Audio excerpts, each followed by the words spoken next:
সবচেয়ে বেশি আতঙ্কিত থাকি যখন শুনি যে ঢাকা কলেজ, সিটি কলেজ এবং আইডিয়াল কলেজের মধ্যে শুরু হয়ে গেছে। কি শুরু হয়ে গেছে তোমরাই ভালো জানো। এইটা শুধু আমার জন্য না, এখানে যারা শিক্ষক আছেন, যারা তোমাদের অভিভাবক যারা আছেন তাদের জন্য, এবং যারা এই এলাকায় ব্যবসা বাণিজ্য পরিচালনা করেন এবং এর সাথে পাশাপাশি যারা চলাফেরা করে রাস্তা দিয়ে, আবার এদিকে থাকা সাংবাদিক বৃন্দ যারা আছে তারা আবার বলতেছে আমরাও, তো সবাই কিন্তু আমরা আতঙ্কিত থাকি। তো ওনাদের আবার সাংবাদিকদের লাভ আছে, ওনাদের আবার যত বেশি ঝামেলা তত বেশি লাভ নাকি? না না না, আমি ওই অর্থে বলে নাই, মানে এটা মানে সংবাদের একটা উৎস হয়। আচ্ছা এটা না, আমি এটা এমনি ফান করা বললাম, মানে সংবাদের যারা উৎস থাকতে হয় ওই জন্য বলছি না, আমি এটা ওই নেগেটিভ অর্থে বলে নাই, আমি ফান করে বললাম। তো যাই হোক, এখন এটা আমরা এই যে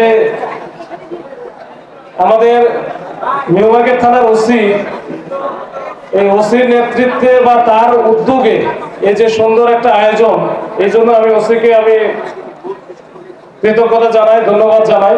আর সেই সাথে আমাদের তিন কলেজের অধ্যক্ষ মহোদয়ের আছেন এখানে, ওনাদের একেবারে আন্তরিক প্রচেষ্টায় আজকে কিন্তু সবাই এখানে একত্রিত হয়েছে।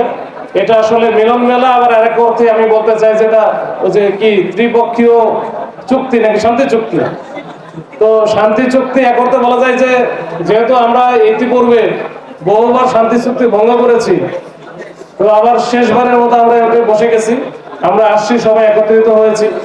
তোমাদের যারা আছো, এই যে এখানে তোমার বাবা মা পাঠাচ্ছে কিসের জন্য? পড়াশোনা করার জন্য, মানুষের মতো মানুষ হবার জন্য। তো মানুষের মতো মানুষ হতে গেলে আমাদের পড়াশোনা করতে হবে, তো নিজেকে তৈরি করতে হবে।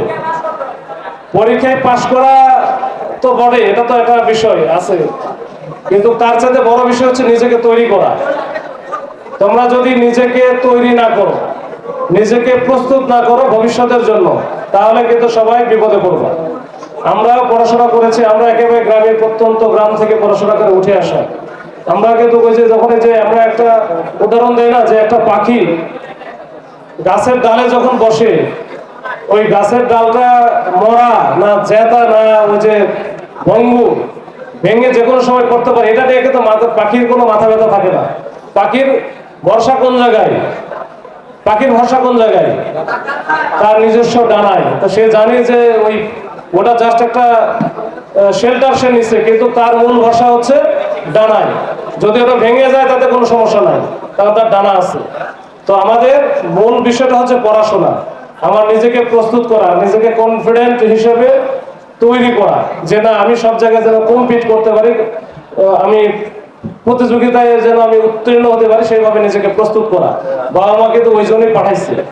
যখনই কোনো গন্ডগোল হচ্ছে, ঝামেলা হচ্ছে, সবসময় বেশি উদ্বিগ্ন হয় ওই সময় তোমার বাবা মা। তখন ওইখানে কোনো ঘটনা ঘটলে, এই যে ইনজুরি হয় অনেক সময় তো এমন একটা মানুষ, তো যে কোনো সময় এরকম একটা ঘটনায় মারাও যেতে পারে। যখন একটা ছাত্র বা ছাত্রী বা অন্য কেউ মারা যায়, তাহলে তার দায়ী মানে সবচেয়ে বেশি কষ্টটা পাবে কে? তার পরিবার। কিন্তু এটাকে আমরা হয়তো বা যারা বাইরে আছি বা শিক্ষক আছেন, অন্য কলিগ আছে, সহপাঠী আছে, বন্ধু আছে, তারা তো কষ্ট পাবে, কিন্তু এই কষ্ট 2 দিন পরে মিলে যাবে। কিন্তু তার বাবা মা যারা আছে, এই বাবা মার এই কষ্ট কিন্তু সে কখনো ভুলবে না, এবং এটা তার যে অমূল্য ধন, এটা কিন্তু চিরতরে